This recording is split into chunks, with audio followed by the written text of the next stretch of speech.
السلام عليكم، مرحبا بكم في فيديو جديد على قناه لالا غيتا مولاتي. الفيديو ديال اليوم غيكون تابع الفيديو اللي حطيت قبل ديال جل ديال زريعه الكتان.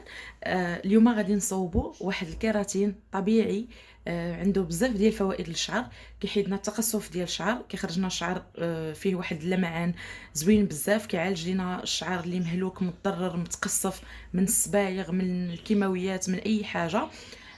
كنستعملوه من طبيعه الحال على شعر يكون نقي، كنستعملوه مره حتى جوج مرات في الاسبوع. هاد الكيراتين من اول استعمال غادي يعطيكم نتيجه زوينه بزاف، ومع المداومه غيحل لكم ان شاء الله كلشي المشاكل اللي عندكم في الشعر ديالكم، من تقصف من نشوفيه داك الحروشيه الخايبه.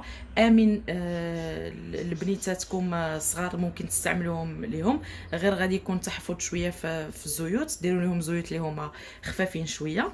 الكيراتين ديالنا اول مكون فيه هو الزريعه ديال الكتان اللي كنا استخرجنا منها لو جيل وبقات عندنا هنايا، ها هي مازال كلها. هاد الزريعه غادي نطحنوها ومن بعد غنديروا عليها الاضافات ديالنا. الاضافات ممكن تزيدوا عليها او تنقصوا على حسب داكشي اللي غادي تحتاجوه نتوما في شعركم، غير كاينين مكونات اللي هما اساسيين ما نقدروش نستغناو عليهم.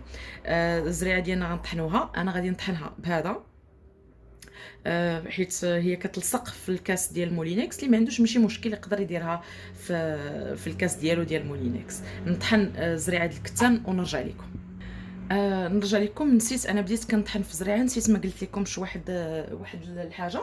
هي الزريعه غادي نزيد معها اول حاجه، غنزيد معها المكون هو هذا دانون طبيعي، دانون ديالنا مسوس، ما فيه حتى شي، ما فيش سكر وما فيه حتى شي نكهه. غادي نزيد معها واحد 2 معالق باش يسهل ليا الطحن ديال زريعه الكتان، حيت هكا ما تبغيش تطحن. غنزيد معها 2 معالق ديال دانون مسوس ونرجع لكم. ها هو دانون مسوس ديالي زدتو مع زريعه الكتان، كنبقى نطحنها بهذه الطريقه، نكمل الطحن ونرجع لكم. هذا هو الشكل ديال الزريعه اللي صفيت، زريعه الكتان اللي سمحوا لي اللي طحنت مع دانون مسوس، حصلت على هذا الشكل. كي كتشوفوا غيبقاو فيها هذوك القشيرات، هذوك القشيرات ملي كيلصقوا في الشعر صعاب، ما كيبغيوش تحيدوا بالغسيل. الا بقينا كنحاولوا نحيدوا فيهم غنزيدوا نشفوا الشعر بحال ما درنا والو، ما غنستافدوش من الماسك. غادي نصفيوها. الطريقه كيفاش غنصفيوها، غناخذوا ليبا ديالنا، ليبا موس. تقدروا تاخذوا، انا عندي هذه، تقدروا تاخذوا شي حاجه رقيقه اكثر على هذه باش تصفي لكم مزيان. غادي نصفي هذا الخليط اللي عندي هنايا.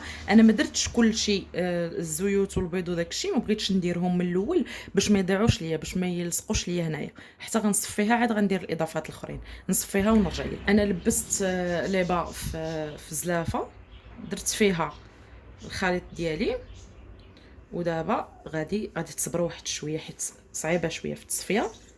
ها انتم كيبانش لكم، ها انتم شفتوا هكا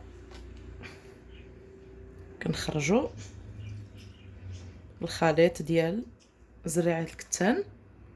شفتوا، نكملها ونرجع لكم.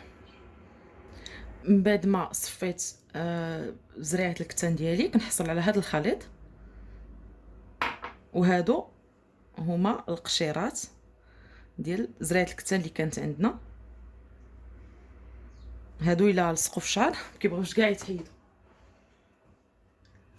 اللي بغى ما يديرش دانون مسوس اولا ما عندوش، يقدر يعوضو بمعلقه ولا 2 ديال الحليب ديال الكوكو، اولا ممكن تاخذوا كاع الا ما عندكمش حليب الكوكو، ما عندكمش دانون مسوس، لا ما بغيتوش تستعملوهم، ممكن تاخذوا واحد 2 معالق من لو جيل اللي ديجا حضرنا ديال زريعه الكتان، اولا معلقه ديال الزيت، اولا جيل ديال الصبار، اي حاجه زيدوها. المهم حنا زدتهم غير باش نسهلوا الطحن.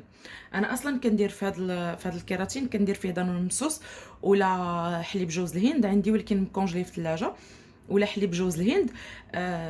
هادو كنزيدهم انا حيت حتى هما كيرطبوا الشعر بزاف وكيعاونونا باش نحصلوا على نتيجه اللي زوينه. هاد الخليط غادي نزيدوا عليه بيضه بلديه. انا كنزيد البيضه بالابيض والصفر، ما عرفتش علاش كيحيدوا البيض، حتى هو فيه الدهون، هو فيه البروتين بنسبه عاليه، ما عرفتش علاش كيلوحوه صراحه، كيقول لك كينشف، انا ما كنشوفوش كينشف. وغادي نزيد معاه زيوت. غنزيد انا غنزيد زيت الخروع، زيت اللوز الحلو، زيت ارغان، معلقه ديال الزيت ديال الكوكو، يكون طبيعي. هذا الزيت ديال الكوكو خديته من اي هيرب. هذا كيصلح للماكله، كيصلح لكل شيء، كيصلح لكاع الاستعمالات. سمحوا لي، كيصلح لكاع الاستعمالات. غادي نزيد نقدر نزيد حتى قطرات ديال لا فيتامين او. الزيوت تقدروا ديروهم على حسب النوعيه ديال شعركم. زيت ديال الجوجوبا، اي زيت ديال الزيتون، اي زيت عندكم ممكن تستعملوها على حسب داكشي اللي بغيتو. ممكن تزيدوا زيت وحده، ممكن تزيدوا بزاف ديال الزيوت على حسب النشوفيه ديال شعركم والضرر ديال شعركم. كناخذوا البيضه، كنزيدها كلها على خليط.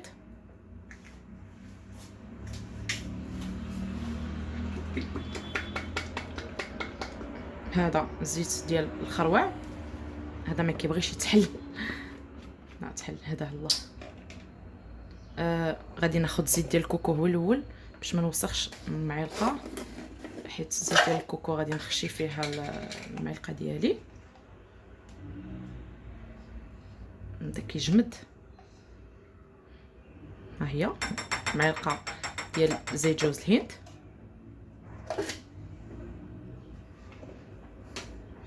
غنزيد معلقه ديال زيت الخروع،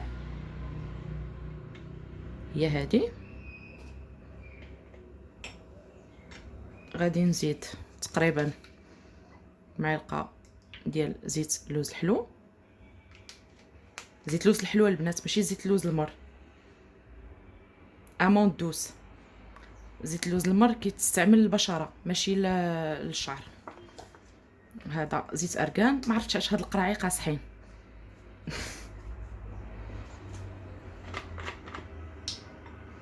معلقه ديال زيت ارغان تجميل.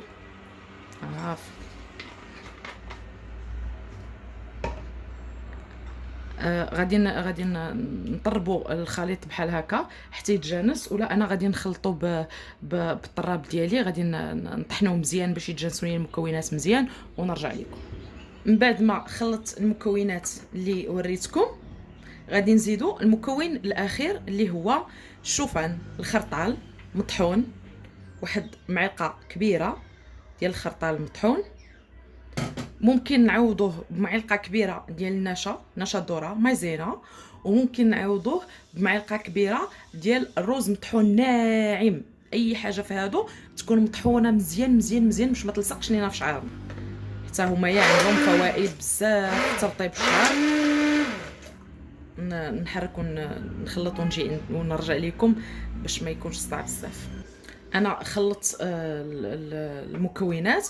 الكيراتين ديالي هو هذا. الطريقه ديال التطبيق غنطبقوه على الشعر يكون شويه فازق ويكون نقي، يكون الشعر ديالنا نقي، ما فيهش شي كريم ولا جيل ولا شي سبراي ولا شي حاجه. المهم يكون الشعر ديالنا نقي باش يستافد 100%، ويكون شويه فازق. نفزقوه، ناخذوا شي رشاشه د الماء ونفزقوه شويه. انايا اليوم غادي ندير روتين ديال شعري.